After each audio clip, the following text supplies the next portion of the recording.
जंगल राज खत्म हो चुका है, लेकिन आए दिन तस्वीरें आम होती हैं, ये हत्या, ये मर्डर। काम कैसे नहीं हुआ? आप देखिए कि भाभा कैंसर हॉस्पिटल बना मुजफ्फरपुर में, एम्स चला गया। मुजफ्फरपुर को आप बचपन से देख रहे हैं, तब का मुजफ्फरपुर। तो मैं मुजफ्फरपुर की ही बेटी हूँ, यही मेरा जन्म हुआ। पहले तो लोग इसका नाम ही मच्छरपुर कहते थे, लेकिन फगनी करने का समय है, उसको मैंने समाज सेवा में लगाया। इंडिया पर आप देख रहे हैं, मैं विपिन द्विवेदी, और ये बिहार का चुनावी दंगल है। चुनावी मंच सज चुके हैं और देश दुनिया की नजरें बिहार चुनाव में है। बिहार दुनिया का सबसे ज्यादा सुना जाने वाला, जाना जाने वाला राज्य है। यहाँ के लोग कई देशों में प्रधानमंत्री तक हैं, और उसी बिहार का चुनाव है। और हमारे साथ बिहार की सबसे लोकप्रिय नेत्री, जिनकी लोकप्रियता मुजफ्फरपुर बिहार में और उसके चारों ओर प्रमंडल में बहुत ज्यादा है। जनता इनके नाम को हमेशा अपनी जुबान पर रखती है। मैम, आपका बहुत बहुत स्वागत हमारे चैनल पे। जी, आपका भी बहुत बहुत आभार, जनहित का बहुत बहुत आभार। मैम का नाम है ममता रानी जी। ममता रानी जी, जरा अपने बारे में बताइए कि आप यहाँ पर कब से हैं और यहाँ की जनता के लिए आपका क्या कार्य रहा अभी तक? वैसे तो मैं मुजफ्फरपुर की ही बेटी हूँ, यही मेरा जन्म हुआ, लालन पालन हुआ, शिक्षा दीक्षा हुई, और संयोग ऐसा कि मैं नौकरी में भी यही आई, और नौकरी के साथ साथ मैंने समाज सेवा को भी अपना एक क्षेत्र चुना। मैंने अपने गॉसिपिंग के समय को, अपने इधर उधर जो घूमने और बदकही करने का समय है, उसको मैंने समाज सेवा में लगाया। पिछले 25 वर्षों से भाजपा से जुड़ी हूँ। इसके अतिरिक्त लायंस क्लब, रोटरी क्लब और कई संस्थाएं हैं जो बच्चों के लिए काम करती हैं, जैसे अपन पाठशाला है, उसके साथ जुड़ी हूँ। शुभम विकलांग केंद्र है, उसके साथ जुड़ी हूँ। फिर बागेश्वरी विकलांग केंद्र है, उनके साथ जुड़ी हूँ और समाज के लिए काम कर रही हूँ। और मेरी जो भूमिका है वो बेटियों को पढ़ाने में ज्यादा है। मैं खुद भी एक शिक्षाविद हूँ, और एक बार मेरी माँ ने कहा था कि तुम पढ़ लिख गई, तुम्हारा हायर एजुकेशन हुआ, इसमें तुम्हारी किस्मत है कि तुम एक ऐसे घर में पैदा हुई जहाँ सारे साधन मौजूद थे। तुम्हारी अपनी वाहवाही तब होगी जब तुम्हारे सदके कोई एक बेटी पढ़ जाए। तो मैं ये बात कहती नहीं हूँ जल्दी, लेकिन मेरी कोशिश होती है कि मैं हर वर्ष 5 से 8-9 लड़कियों की फीस उठाती हूँ और वो अपनी शिक्षा मुकम्मल करें, इसकी कोशिशें करती हूँ। जो खिलाड़ी लड़कियां हैं उनको खेलने में मदद हो, उनको शूज देना हो, ग्लव्स देना हो, वो मैं अपने पास से करती हूँ। और जब वो किसी मुकाम पर पहुंचती हैं तो मुझे लगता है कि मुझे मेरे जीवन का सबसे बड़ा पुरस्कार मिल गया। मुजफ्फरपुर आपकी जन्मभूमि भी आपने कहा? जी। कर्मभूमि मुजफ्फरपुर। जी। मुजफ्फरपुर को आप बचपन से देख रहे हैं, तब का मुजफ्फरपुर और आज का मुजफ्फरपुर, क्या परिवर्तन देखा आपने? देखिए, कुछ तो परिवर्तन है। मैं जिस मुजफ्फरपुर में मैंने जन्म लिया था, वो मुजफ्फरपुर इतना घना बसा हुआ नहीं था, लेकिन कुछ प्रॉब्लम जो तब थी वो आज भी है, वो है वाटर लॉगिंग का। 1975 में हम लोग छोटे छोटे थे, मुजफ्फरपुर शहर में बाढ़ आ गई थी, और हम लोग के लिए तो बड़ा मजा था। हम लोग ठेला गाड़ी पर चढ़ करके एक जगह से दूसरी जगह गए, लेकिन वो बाढ़ की विभीषिका क्या होती है, जब बड़े हुए तो ये समझ में आई बात।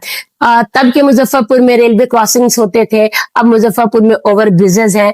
तब के मुजफ्फरपुर में शिक्षण संस्थान कम होते थे, आज खास करके प्राइवेट शिक्षण संस्थान बहुत सारे खुल गए हैं, लेकिन तब भी कुछ महत्वपूर्ण शिक्षण संस्थान थे, वही आज भी हैं। शिक्षा का एक जाना माना नाम मुजफ्फरपुर है, ये अभी तक शिक्षा का हब नहीं बन सका। इसका एक मलाल है, इसको होना चाहिए। और मुजफ्फरपुर में तब भी मच्छर थे, मुजफ्फरपुर में अभी भी मच्छर है। तो सड़कों में कहिए या बिजली तब नहीं रहती थी, बिजली अब रहती है। क्राइम पहले बहुत होते थे, क्राइम का ये कम हुआ है, लेकिन मुजफ्फरपुर में अभी बहुत कुछ होने की जरूरत है। क्या क्या? जैसे मुजफ्फरपुर में ड्रेनेज सिस्टम सही होने की बहुत जरूरत है। एक एसपीटी प्लान लाए थे जो पूर्व विकास मंत्री थे सुरेश शर्मा जी, तो वो अधूरा है, उसको पूरा होना है ताकि वाटर की साइकिलिंग हो सके, ड्रेनेज का सिस्टम हो सके सही, नाले खुले हुए हैं वो स्लैब से ढके जा सके। ट्रैफिक व्यवस्था मुजफ्फरपुर का सिरदर्द है। हालांकि मैं दिल्ली, मुंबई, बड़े शहरों में जाती रही हूँ, ट्रैफिक की व्यवस्था हर जगह, ट्रैफिक में लोग फंसते ही हैं, लेकिन वहां रेड सिग्नल पर लंबी कतारों में फंसते हैं। यहाँ ट्रैफिक बेतरतीब होने के कारण फंसते हैं। सड़कों पे बेतरतीब पोल हैं, जो ऑटो और ड्राइवर्स है उनका कोई ढंग का स्टैंड नहीं है, अगर स्टैंड है तो भी वो यहाँ वहां ऑटो खड़ी करते हैं। बॉटल नेक की तरह लाइट्स पे है, जहां पर सिग्नल्स है वहां पर स्पेस नहीं है कि दोनों तरफ से गाड़ियां गुजर सके। तो ये ट्रैफिक एक बड़ी समस्या है। और इसके अलावा ये है कि मुजफ्फरपुर में मच्छर अभी भी है। पहले तो लोग इसका नाम ही मच्छरपुर कहते थे, लेकिन फॉगिंग वगैरह अभी हुई है, लेकिन जल जमाव हो जाने के कारण मच्छर अभी भी पनपते हैं। तो ये तमाम समस्याएं हैं जो कि मुजफ्फरपुर में खत्म होनी चाहिए। इसके लिए पहल मजबूत होनी चाहिए।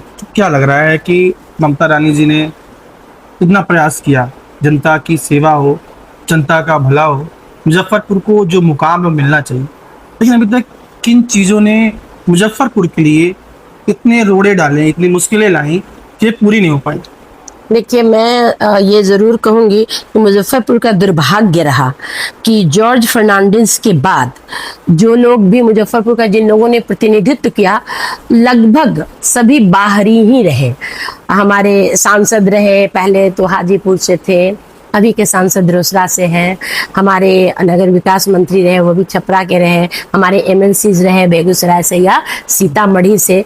तो मुजफ्फरपुर को जो मिलना चाहिए था यहाँ की धरती से, मैं मानती हूँ कि जो इस धरती से जुड़े होंगे उनको इस धरती का कष्ट मालूम होगा। देखिए, आप जब सड़कों पर चलते हैं उतर के तो ठोकरें लगती है तो आपको लगता है कि यहाँ गड्ढा है और ये भरा जाना चाहिए। आप गाड़ी पर फर्राटेदार दौड़ते हैं और जमीन से नहीं जुड़े होते हैं। तो मुजफ्फरपुर को सही प्रतिनिधित्व इधर बरसों से नहीं मिला। बीच में भाजपा के एक प्रतिनिधि मिले थे, तो स्मार्ट सिटी का फंड लाया उन्होंने, कुछ काम हुए भी, लेकिन उसका श्रेय लेने की होड़ मच गई और फिर मुजफ्फरपुर में प्रतिनिधि बदल गए और काम आधा अधूरा रह गया। सही प्रतिनिधित्व का अभाव रहा है मुजफ्फरपुर। इस बार आपका नाम बहुत चर्चा में था, लगभग ये पब्लिक मान के चल रही थी कि आपका टिकट कंफर्म होगा। क्या कारण लगे कि टिकट आते आते रह गया? देखिए, टिकट मिलने में कई चीज़ें महत्वपूर्ण होती हैं, जैसे सामाजिक समीकरण महत्वपूर्ण होता है।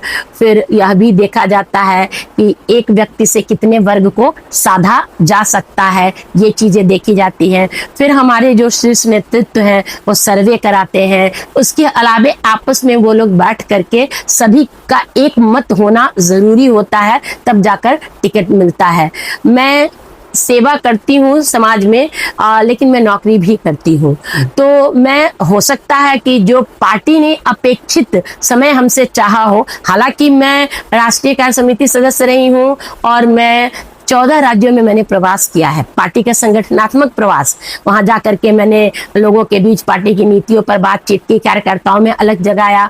मैं 6 राज्यों में चुनाव में महिला मोर्चा की सह प्रभारी के रूप में मैंने काम किया है। काम तो मैंने पूरा किया है, लेकिन कहीं कुछ रही होगी पार्टी की मंशा पे। मैं इसलिए प्रश्न नहीं उठा सकती कि 243 सीट पर गठबंधन है, गठबंधन की भी मजबूरियां हैं, बहुत सारी बातें हो जाती हैं। लेकिन मैं थी, मुझे उम्मीद भी बहुत थी, और सबसे बड़ी बात है कि मुजफ्फरपुर की जनता ने मुझे बहुत प्यार दिया। एक शिक्षक के रूप में मैंने बहुत रेस्पेक्ट पाया है, एक प्रिंसिपल के रूप में भी मैंने बहुत वाहवाही पाई है, एक समाज सेवी के रूप में भी लोग मुझे पसंद करते हैं। तो मेरे लिए उनका प्यार ही टिकट के समान है। और पार्टी ने कुछ सोचा होगा, पार्टी की अपनी विचारधारा होती है, अपना फंक्शनिंग होता है, उसके तहत मैं दौर में थी।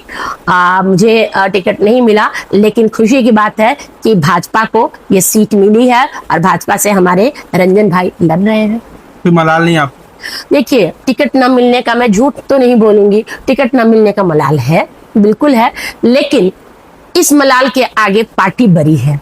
और पार्टी बड़ी है तो पार्टी में मैं 25 वर्षों से जिस पार्टी को मैंने दिया है, उसको इस एक मलाल के कारण मैं छोड़ नहीं सकती, पार्टी से गद्दारी नहीं कर सकती। इसलिए मलाल है, लेकिन फिर भी एनडीए की सरकार को लाना है फिर से, ये जोश भी है, ये जुनून भी है।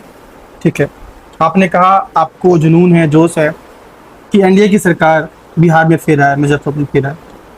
अगर आपकी सरकार बनती है तो जिन चीज़ों को आपने गिनाया कि कमियां हैं, क्या उन्हें पूरा कर सकती हैं आप, करने का प्रयास करेंगी? बिल्कुल हमारी सरकार बनेगी तो देखिए ऐसे भी डबल इंजन की सरकार में काम हुआ है, विकास इधर के ही कुछ सालों में हुआ है।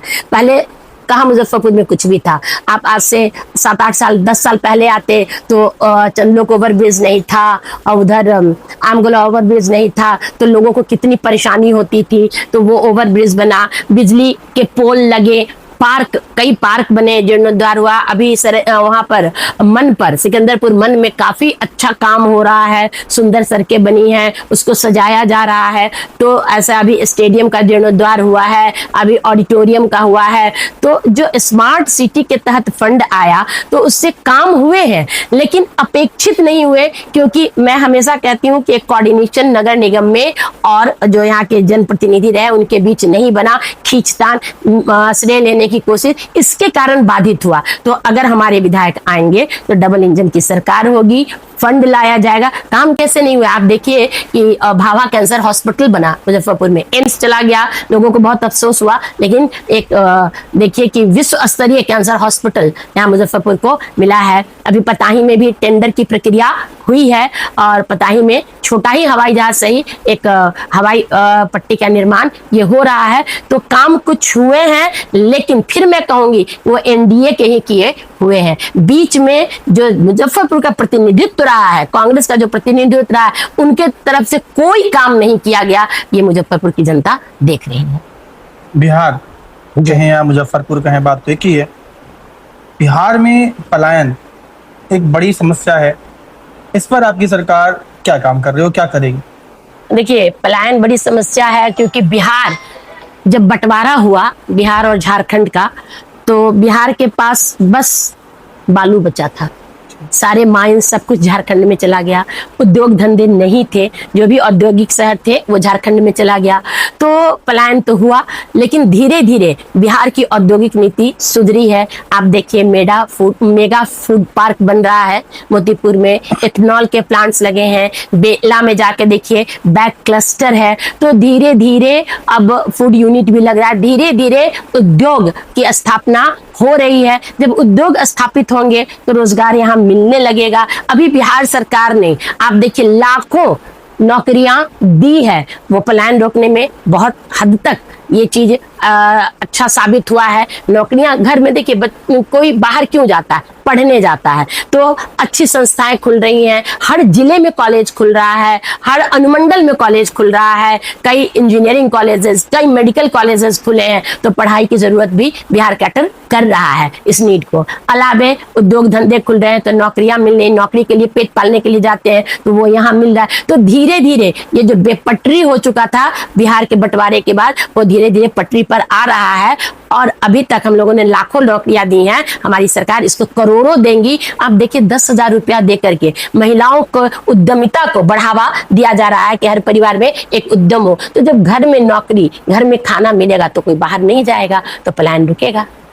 आरजेडी के नेता तेजस्वी यादव कह रहे हैं कि मेरी सरकार आती है तो मैं बिहार के हर परिवार को एक सरकारी नौकरी दूंगा, इस पर क्या मानना है आपका?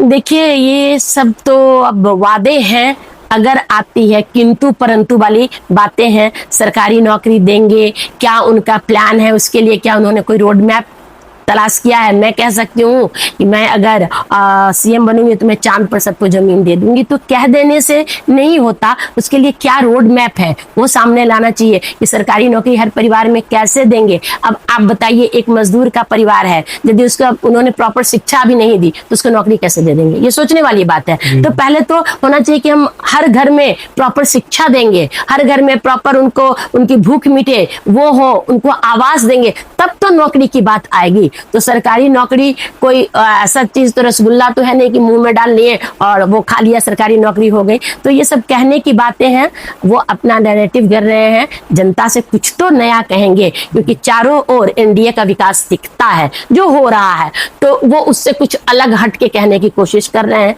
बस यही बात। आपने कहा वाटर लॉगिंग, वाटर लॉगिंग की समस्या से मुजफ्फरपुर नहीं है, मैं रास्ते में आज देख रहा था, ऑलमोस्ट बिहार में एक वाटर लॉगिंग समस्या है। सरकार इस पर कितनी गंभीर है वो सॉल्व करने में? देखिए वाटर लॉगिंग शहर की समस्या है और वो बरसात के समय होती है, ड्रेनेज ब्लॉक है, इसके कारण फिर पानी धीरे धीरे निकल भी जाता है। शायद आप कहना चाह रहे हैं बाढ़ की समस्या, बाढ़ का पानी। तो बाढ़ जो है वो बिहार का सिर्फ राजकीय मामला नहीं है, ये एक इंटरनेशनल मामला है। नेपाल की नदियों में, जब नेपाल में बहुत भारी बारिश होती है तो वहां की नदियों में जो पानी छोड़ा जाता है वो पानी से बिहार में बाढ़ आती है, क्योंकि बिहार नेपाल के तराई में पड़ता है, वहां से नदियां आती है। तो आप देखिए पहले के बनिस्पत, पहले बारिश होती थी सीतामढ़ी के सारे रास्ते बंद हो जाते थे, अब वो चीजें नहीं है, बहुत हद तक काबू पाया गया है। अब कुछ चीजें हैं, हमारे मुख्यमंत्री जी फरक्का डैम की उड़ाही की बात करते हैं, नेपाल सरकार से इस पर बात होती है कि हाँ वहां का पानी रोका जाए, लेकिन वो अपने को बचाने के लिए पानी छोड़ देते हैं। तो वो पानी का कैसे बहाव नीचे तक जाए, ये चीजें हैं। तो ये एक बड़ा मुद्दा है, इस पर कई बार सार्थक पहल भी हुई है और बहुत क्षेत्रों में बाढ़ पर काबू पाया गया है। अब धीरे धीरे जो बचे हुए क्षेत्र हैं उन जगहों पर भी काम चलेगा और जो संभव उपाय होगा सरकार करने के लिए दृढ़ प्रतिज्ञ। आरजेडी के नेता मनोज झा ने आरोप लगाया इस बार बीजेपी जो है 101 सीटों पर लड़ रही है, 101 सीटों पर जेडीयू है, 29 सीटें लोजपा उस पार्टी को दे दिया गया, लोजपा को, जिसने पिछले विधानसभा चुनाव में 135 सीटों में से लड़े हुए और एक सीट महज जीत पाए। उन पर सरकार बीजेपी इतनी मेहरबान क्यों हुई? क्या यहाँ पर ऐसी साजिश है?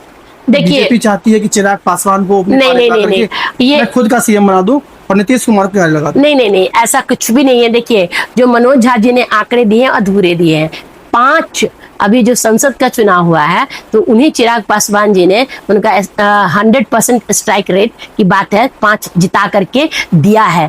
तो जब कोई पार्टी स्वतंत्र थी, आखिर ये गठबंधन क्यों होता है? पार्टियों के बीच उनका भी महागठबंधन है, हमारा भी क्यों होता है? क्योंकि हम सब मिलकर लड़ेंगे तो वोट का बिखराव नहीं होगा। तो हम 5 दल हैं, मिलकर लड़ेंगे तो वोट का बिखराव नहीं होगा। उनके अंदर भी बहुत सारे दल हैं। अब मनोज झा जी कहते हैं वो कांग्रेस को उतनी सीटें दे रहे हैं। कांग्रेस का क्या स्ट्राइक रहा था पिछले चुनाव में? लेकिन अभी 60 सीटों पर बात बनी है ना उनकी, 60 या 58 ऐसे कुछ सीटें हैं। तो उन्होंने उसको, ये तो हमारे नेतृत्व तय करते हैं, वो उसकी देखते हैं कि हाँ इनके चिराग जी का प्रभाव क्षेत्र क्या है, कितना सीट हम देंगे तो इनके प्रभाव क्षेत्र की जनता हमें वोट करेगी। तो ये बड़े स्तर पर चीजें की जाती हैं और इस पर सीधे नहीं कहा जा सकता। विधानसभा का एक उन्होंने बताया और इसमें 5 लड़े 5 जीते, ये उन्होंने नहीं बताया। तो सब चीजों को देख करके हमारी पार्टी ने तय किया है उतनी सीटें देने का।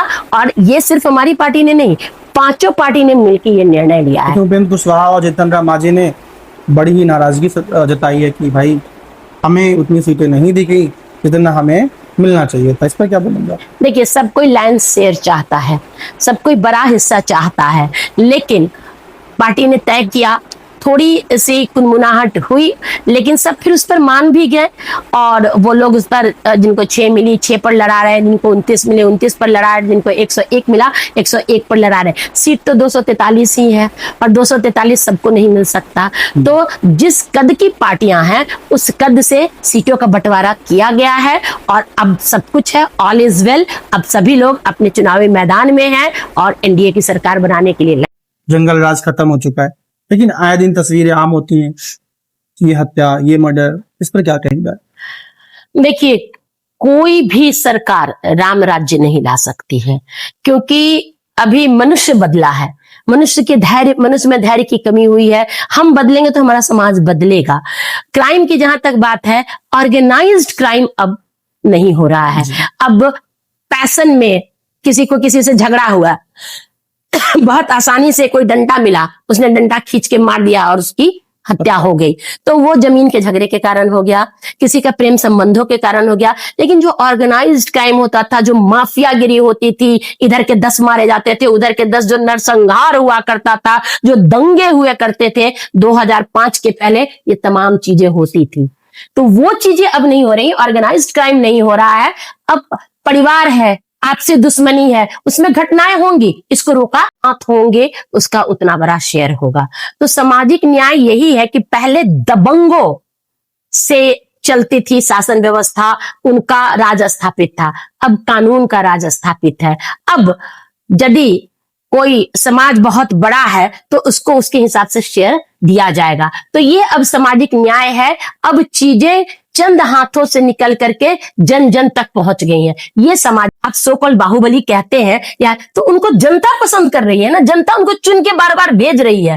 तो जनता जब भेज रही है, जनता को जब उन पर विश्वास है, तो आप जानते हैं कि किसी भी शासन में मालिक तो जनता होती है। चेतनानंद भी जेडीयू से ही प्रत्याशी बनाए गए जी। तो जब ये बाहुबलियों को टिकट दिया जा रहा है और भरोसा भी किया जा रहा है कि जनता जिस पर भरोसा कर रही है वैसे चेहरे को पार्टी चुन रही है। आपने बहुत बड़ी बात आपने कही है। लेकिन क्या इस बार बीजेपी अगर अधिक सीटों पे आती है तो क्या बीजेपी अपना सीएम चेहरा लाएगी? देखिए, सीएम चेहरा हमारे नीतीश कुमार जी ही हैं, ये बीजेपी ने स्पष्ट कर दिया है। और नीतीश कुमार जी जब तक चाहेंगे, या हमारी अगर गठबंधन की सरकार बनती है और वो जब तक चाहेंगे तब तक वो सीएम रहेंगे। अगर नीतीश कुमार जी कभी राजनीति से हटना चाहेंगे तभी बीजेपी अपने सीएम के लिए सोचेगी, नहीं तो हमारा गठबंधन है, गठबंधन धर्म का हम लोग पालन करते हैं। थोड़ी बहुत खींचतान होती है लेकिन फिर भी गठबंधन धर्म हम लोग निभाते हैं। किस बात की होती है? खींचतान किस बात की होती है? खींचतान अब सीट को लेकर के खींचतान हो गई। अब मीडिया वालों ने बड़ा भाई छोटा भाई कह दिया, जुड़वा भाई कह दिया, तो कुछ नेताओं के मन में कुछ आता है, लेकिन फिर हमारा शीर्ष नेतृत्व बैठता है, उन सब विषयों पर बातचीत होती है और मसले सुलझा लिए जाते हैं। आपके परिवार में 4 व्यक्ति होंगे, चारों एक मत नहीं होते हैं, तो कुछ बिंदु पर किसी को सेक्रीफाइस करना होता है, कुछ पर किसी को करना, और इस तरीके से परिवार चलता है। हमारा गठबंधन एनडीए भी एक ऐसा परिवार है जिसके मुखिया नीतीश जी हैं और नीतीश जी की अगुवाई में ही हमारी एनडीए की सरकार बनेगी। कहा जा रहा है इस बार योगी आदित्यनाथ यूपी के सीएम जो हैं वो स्टार प्रचारक हैं और उनकी कई रैलियां बिहार में होंगी। लगता है कि योगी जी के आने से बिहार में बीजेपी फायदा होगा? देखिए, योगी जी एक बड़े नेता हैं, हिंदुत्व का भी एक बड़ा चेहरा है वो, और उन्होंने जो यूपी बीमार यूपी था, जो यूपी जिस यूपी में लोग जाना नहीं चाहते थे, क्राइम, उसको क्राइम ये स्टेट कहा जाता था, उस यूपी में उन्होंने दिखा दिया कि किस तरीके से चीजों को सही किया जा सकता है। तो जोगी के फैन सिर्फ बिहार में नहीं है, जोगी के फैन तो पूरे भारत में है, बल्कि विश्व में भी है। तो जोगी जी के आने से उनके फैन पर सकारात्मक असर पड़ेगा। जोगी जी हमारे बीजेपी के एक कद्दावर नेता हैं, तो निस्संदेह उनके आने से जनता मोटिवेट होगी। जी, तो अब इस बार आप बिहार में बीजेपी की सरकार लाने वाली हैं और सरकार आने के बाद मुजफ्फरपुर का एक जबरदस्त विकास करने का पूरा प्रयास करेंगी?